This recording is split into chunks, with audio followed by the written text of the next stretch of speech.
I'm a lifelong fly fisherman, and I've always cared about the environment. I've always cared about fish in particular and streams.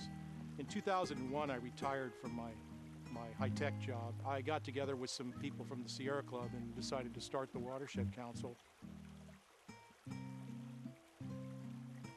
I didn't know back then just how many steelhead were still here.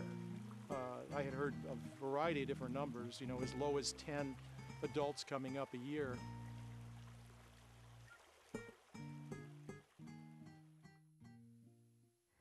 Between the bay and the Santa Cruz Mountains, the only real rich, biodiverse habitat left in Santa Clara Valley are along our creeks.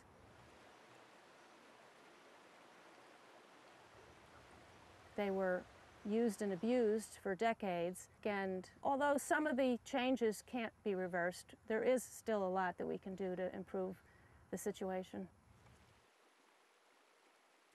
There are many opportunities for helping the fish here.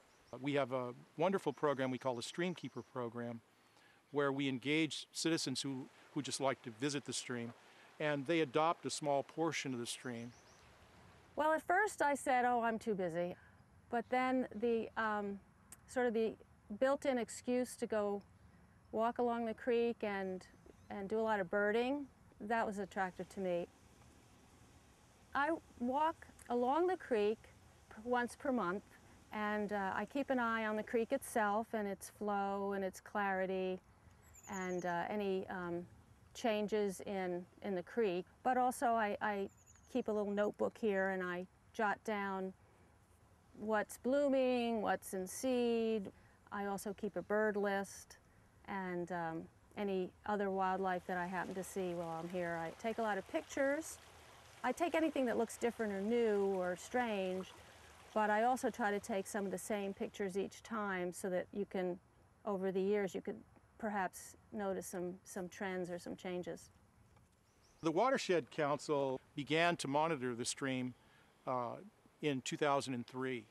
We got a small grant and we bought some equipment. We trained a bunch of volunteers and we started monitoring the stream, and we've been monitoring it every month since that time. We have a macroinvertebrate study going on, studying the small little microscopic critters in the creek.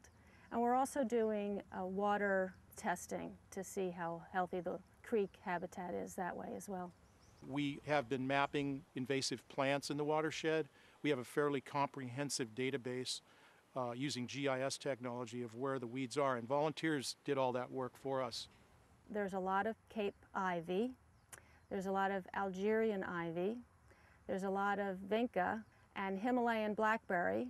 And aha! French broom. What we want to do is get rid of this plant before these seeds dry out, because these seeds will last 80 years. You don't really need any special skills or talents to do any of these volunteer activities. We have people who can train you to do anything. The riparian habitat, the area around it. We want to map the center of the infestation, the outside where we're at. So we want to do an offset to the inside of it. All you need to do is be willing to be outside and get a little dirty and get a little wet sometimes, and it's very enjoyable. The people who do these things are really, really nice and interesting people, and you'll make friends.